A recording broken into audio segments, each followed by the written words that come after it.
안녕하십니까. 모어메이트 팀 발표 시작하겠습니다. 우리가 살아가는 세상 속 사람들은 저마다 다른 삶의 모양을 가지고 원하고 있습니다. 지금 이 자리에 서 있는 저희 셋 또한 같은 학교, 같은 과를 다니지만 원하는 삶의 방향도, 꿈도, 심지어 오늘 먹고 싶은 저녁 메뉴도 다른데 세상 사람들 절구는 또 얼마나 더 다르고 다양할까요? 그러나 현재 도시의 형태는 이를 수용하지 못하고 있습니다. 저희는 그 부분이 가장 잘 드러나 있는 곳이 바로 대학 기숙사라는 생각이 들어 주변에서 학생들이 가장 많이 이용하고 있는 성동구 사근동 소재의 대학 기숙사 건물 세 채를 사이트로 선정하였습니다. 사이트 분석을 진행하던 중 문득 왜 기숙사 내에서 서로를 지칭하는 단어가 룸메이트로 한정될 수밖에 없을까라는 의문이 들었습니다. 위 화면을 봐주십시오. 이것은 노르웨이의 할덴 교도소와 선정 사이트 기숙사 내의 도면을 비교한 다이어그램입니다. 놀랍도록 닮아있지 않나요? 감시에 용이한 중복도와 획일화된 격실, 그리고 철저히 통제된 동선은 거주자의 삶보다는 관리의 편의와 경제적 효율성만을 극대화한 결과이며 이러한 물리적 한계가 결국 기숙사 내 관계를 룸메이트라는 틀 안에만 가두고 한정짓는 근본적인 원인을 제공한다는 결론에 이르게 되었습니다. 뿐만 아니라 해당 기숙사는 도시적, 사회적 문제들도 가지고 있었는데요. 보시는 바와 같이 과거와 달리 기숙사라는 대규모 건축물이 들어서며 사근동과 청계천의 연결성이 차단되었다는 사실 또한 확인할 수 있었습니다. 다양한 사람들이 모여 접점을 가지는 곳이 기숙사여야 하지만 현재로서는 자연과 도시의 단절, 임대업자와의 갈등만을 불러오는 비선호시설로 인식되고 있었습니다. 기숙사, 더 나아가 현대주거의 방이 가진 구조적 문제점을 통해 이들이 우리 사회의 공동성을 저하시키고 있다는 사실 또한 찾을 수 있었는데요. 이에 기존의 방을 해체하고 재조립하는 과정에서 생겨나는 여백의 공간을 활용해 문제를 해결하고자 합니다. 그러면서 단절된 개인이 유기적으로 연결되는 새로운 메이트로, 다시 말해 잃어버린 공동성을 깨우는 환경을 스스로 만들어낼 수 있는 주거 생태계를 제안합니다. 그 과정에서 디지털의 특성을 완전히 활용하고자 했습니다. 기존에 사용하는 디지털 설계 방식은 아날로그의 드로잉 레이어 사고를 그대로 컴퓨터 환경으로 옮겨온 것에 가깝다고 생각합니다. 그러나 컴퓨터는 이를 레이어 구조로 인식하기보다는 모든 정보를 데이터와 픽셀 단위로 분해하여 처리합니다. 저희는 이러한 차이에 주목하여 컴퓨터가 보다 직접적으로 이해할 수 있는 디지털 그리드 방식을 건축 설계에 적용해 이를 활용한 더 많은 가능성을 탐구하고자 했습니다. 이를 구현한 방식이 바로 이 유닛 형성 과정입니다. 기존 학생 생활관의 주거 모듈을 최소 단위인 한 평 기준으로 6등분해 각각을 하나의 유닛으로 정의, 수평 수직 확장을 위한 슬라브 및 계단 유닛을 추가해 중복을 제외한 총 8개의 유닛 체계를 설정했습니다.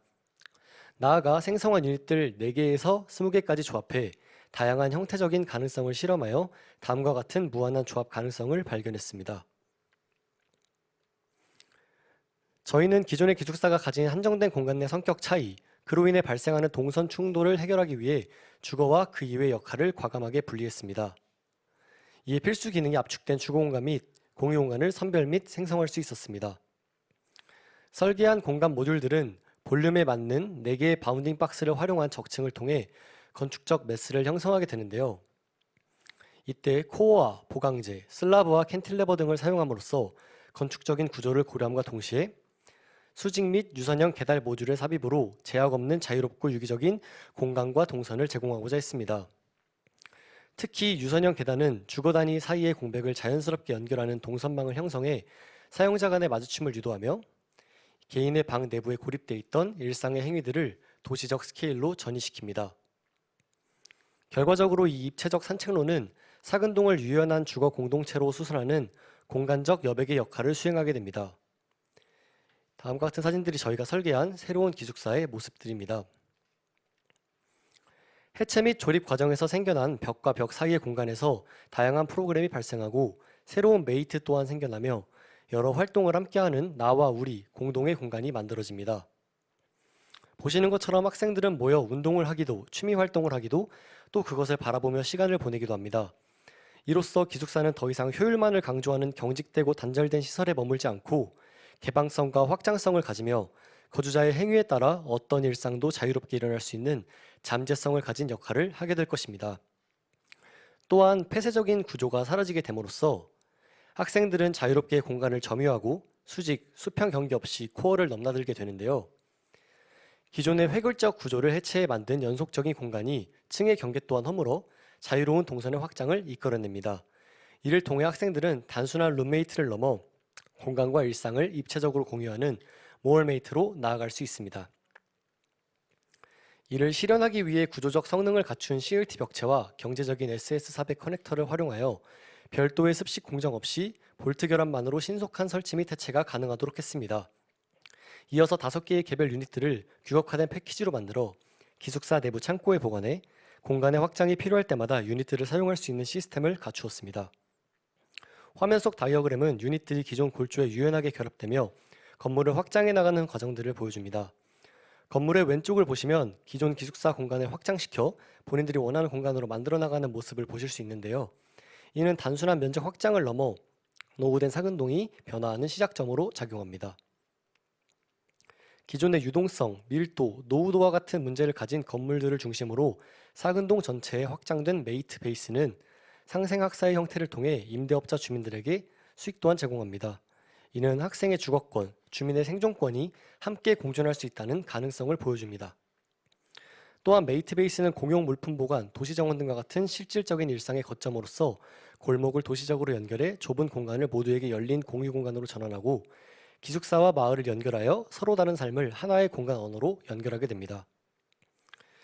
우리의 건축적 판타지로 만들어지는 공간, 건물, 마을, 도시는 형태나 용도를 고정하지 않고 시간이 흐르며 변화하고 언제나 다시 사용될 수 있는 무한한 가능성을 가질 것입니다. 각자가 살고 싶은 삶을 실현하기 위해 기숙사에서 출발한 우리의 건축적 판타지는 이제 동네와 마을, 도시로 뻗어나가 서로 다른 삶들을 하나의 공간 언어로 연결합니다. 이 과정에서 건축가는 단순히 형태를 빚는 설계자를 넘어 유닛의 생산과 관리, 배치를 통해 지역사회의 갈등을 중재하는 플랫폼 코디네이터로서 새로운 역할을 수행하게 됩니다. 저희는 건축가가 미적 추구를 넘어 자율성과 확장성을 갖춘 건축 체계를 설계하고 사용자들이 이를 주체적으로 활용할 수 있는 장을 마련해 주어야 한다고 생각됩니다. 결국 기술을 통해 더 나은 사회 시스템을 제안하는 사회적 설계자로 거듭나는 것, 그것이 우리가 꿈꾸는 미래 건축가의 진정한 모습이 아닌가라는 말씀드리며 발표 마치겠습니다.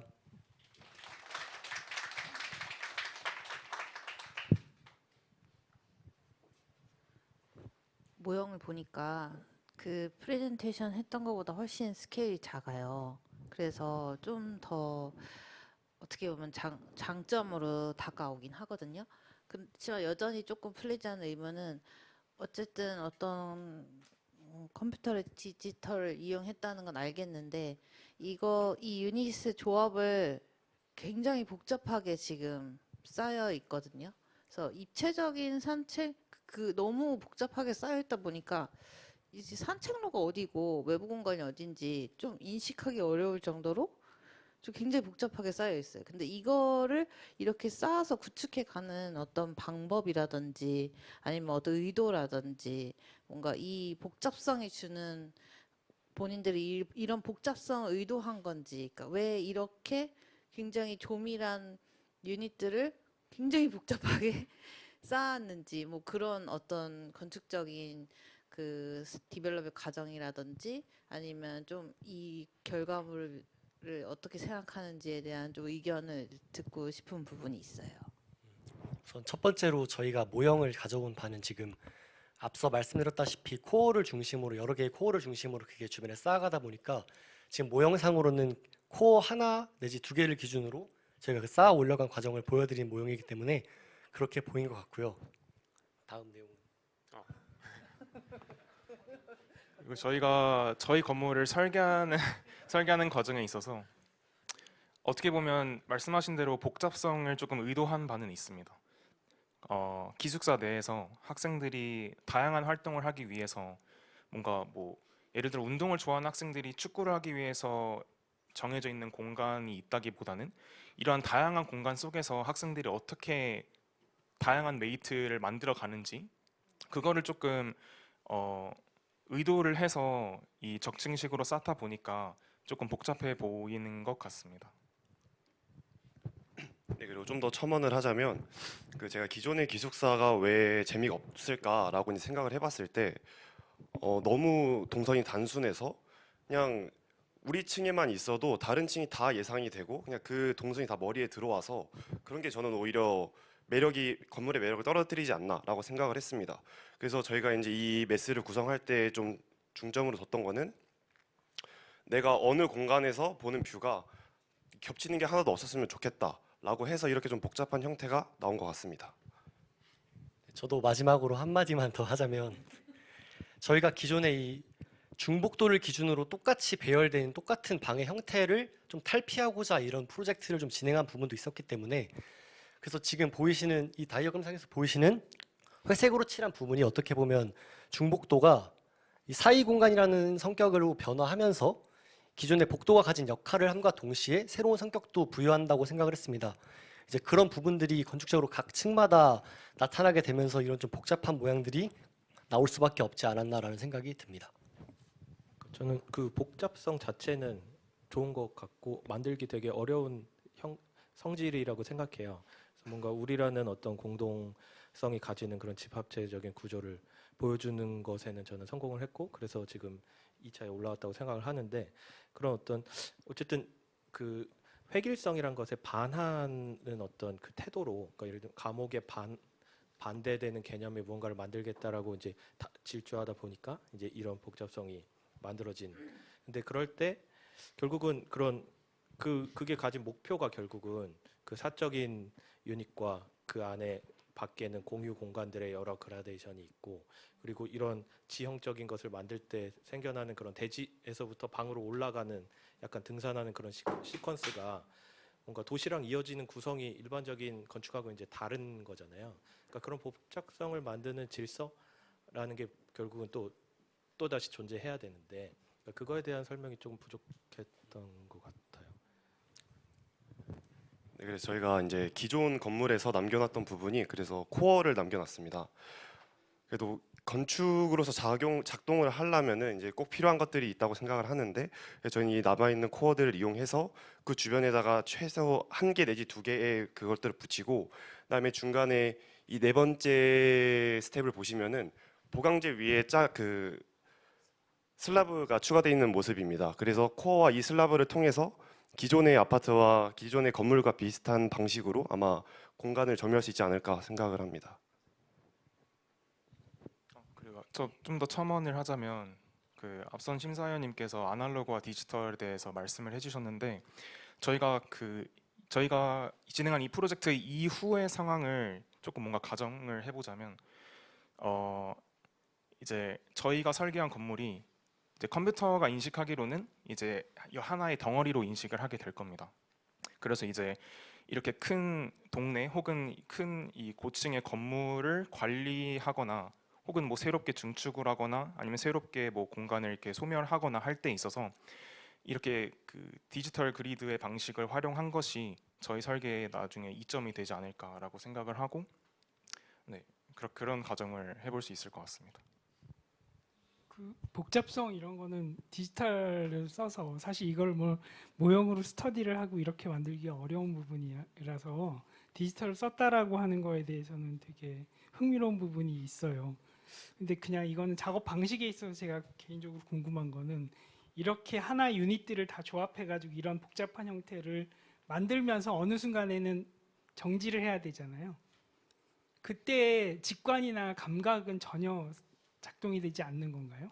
아니면 어떤 건가요? 실제로 이 상태까지 스톱할 때 그거가 하나 궁금해요. 왜냐하면 지금 이 쌓아진 복잡한 형태들에서 그 중간에 사익 공간을 만드는 거에 대해서 위 상층부는 굉장히 상상력이 풍부하게 뭔가를 할 수 있을 것 같은데 저층부에서는 도대체 무슨 일이 벌어질지를 저는 상상을 못 하겠어요.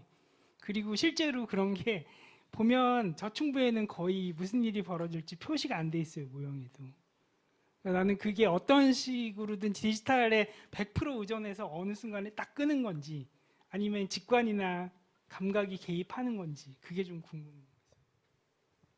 저희도 그 부분이 조금 가장 애매한 부분이긴 했는데 저희가 디지털을 활용해서 계속 쌓다 보니까 어느 순간에는 말씀하신 대로 좀 저희가 봤을 때도 좀 너무 복잡하고 여기선 사람들이 생활할 수 없겠다. 학생들이 무언가 사이 공간에서 우리가 이러한 다양한 메이트들을 만들기 위해서 공간을 제공하는 거지만 그 역할을 못할 정도로 복잡하게 되는 정도까지 저희가 깊이 있게 스터디를 했고 이제 아까 말씀해주신 부분에 대해서는 뭔가 그 역할을 하지 못할 시점에 저희가 딱 이 방법을 그만두고 디지털을 활용한 방법을 그만두고 저희가 조금씩 개입을 해서 직접적으로 뭐 돌릴 건 돌리고 혹은 층이 안 맞는 경우에 조금씩 층을 조절해 준다던가 그 과정이 있었습니다. 그리고 마지막으로 해주신 말씀 중에 드리고 싶은 말씀이 저희가 뭐 분량상 전부 다 소개를 해드리지 못했지만 여기 지금 가운데 이 코어와 코어 사이 건물 사이에 1층부를 보시면은 저기가 뚫려서 사근동과 청계천이 이 주민들이 좀 이어지게 할 수 있게끔 네 이 모델링 상에서는 네, 구현이 안 돼 있지만 그런 것 또한 저희가 생각을 하고 있기는 했었습니다. 그리고 저희가 가져온 모델이 저희 건물의 일부입니다. 네, 스케일이 저희가 이거를 이제 3D 프린팅을 활용해서 이제 뽑았는데 너무 저희 거를 다 이제 보여드리고자 하니까 너무 스케일이 커져가지고 제가 일부를 보여드리되 조금 더 뭔가 이 사이사이 공간들을 재미있게 보실 수 있게끔 저희가 이렇게 일부만 선정을 해서 모델을 만들었습니다. 네, 수고하셨습니다. 네, 감사합니다.